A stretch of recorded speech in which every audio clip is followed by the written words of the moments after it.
Good evening to the basketball fraternity. So the reason as to why I'm doing this video is to basically explain to you what we're dealing with when it comes to basketball related activities at the moment. So first things first, I'd love to apologize to the basketball lovers outside there.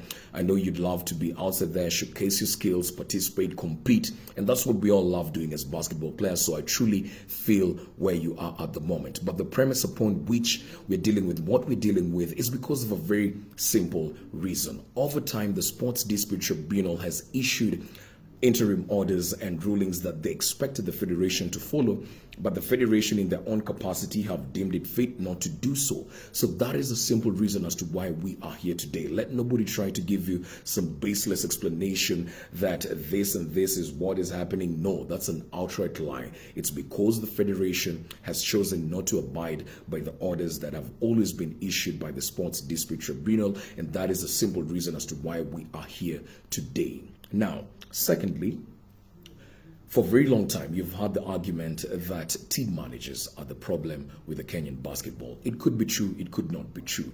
But to some extent, I'm starting to gravitate towards that argument. Why?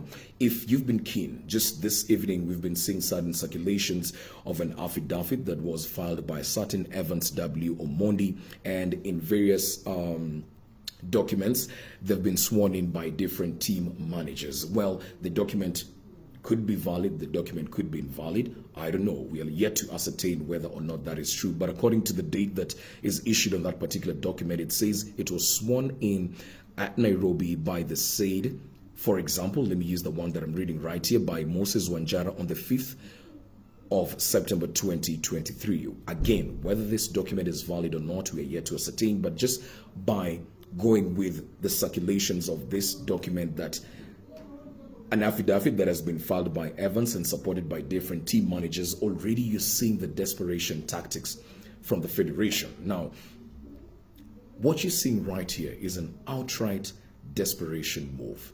And it could be because of different reasons. The reason as to why I feel certain things are happening right now and things are being moved is just basically because of one simple reason. And I've said it for a very long time.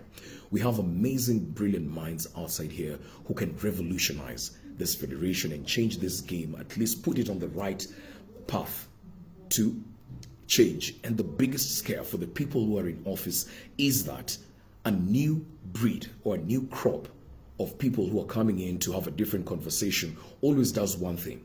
It closes the loopholes for shady business. So that means there's total accountability, and this therefore means people cannot necessarily run the league as a farmers league, doctor documents, and do all manner of ill things when it comes to basketball related activities. And that is the main scare that is right here. And that's why I've pleaded with you players for a very long time.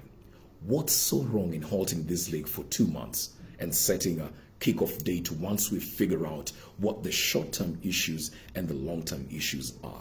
Would it not be better for you to participate in a league that's different from what we've been having for a very long time in the country and slowly work on the progress of growing it to a better league? That is my sole purpose for fighting for change when it comes to basketball issues in Kenya.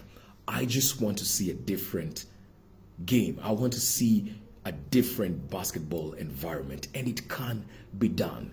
The reason as to why we've not necessarily been able to do so is because many of you think that you're dealing with fools when it comes to the Basketball Federation. No. Those people are not fools. They've taken their time to understand who they're dealing with when it comes to the players. They know who they're dealing with. They know the buttons to press. They know when to press them. They know what to say. And once they do so, you're back in the cycle. You're back in the groove where they are in control and they're doing whatever they're doing. So I'm appealing to you once again, players, especially those who play for self-sponsored teams. You have no business participating in a league that can't support you in any way. You're giving your time, season in, season out. You're getting old. Your body's getting beat, but you're not getting anything in return other than Nyayo fame. I played in Nyayo.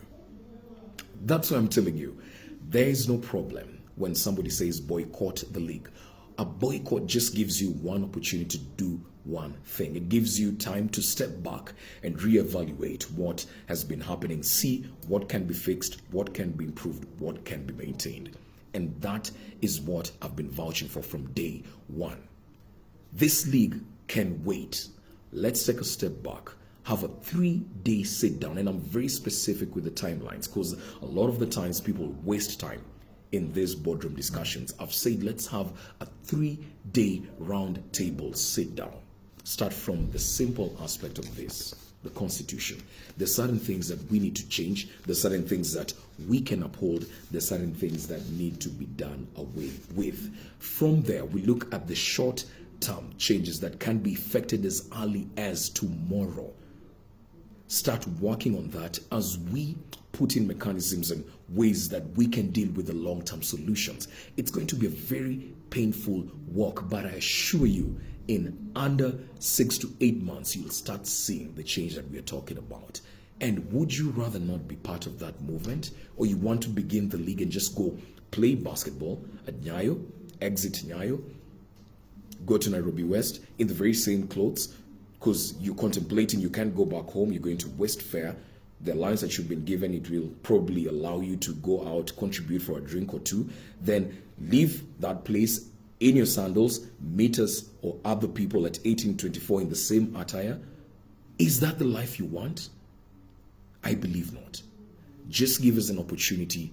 I know what I'm talking about, together with other people, other like-minded people who'd love to be part of this new change. We know what we're talking about, but we need you, the players, to put a halt and say, no, enough is enough. That's the message I had for you this evening. Thank you.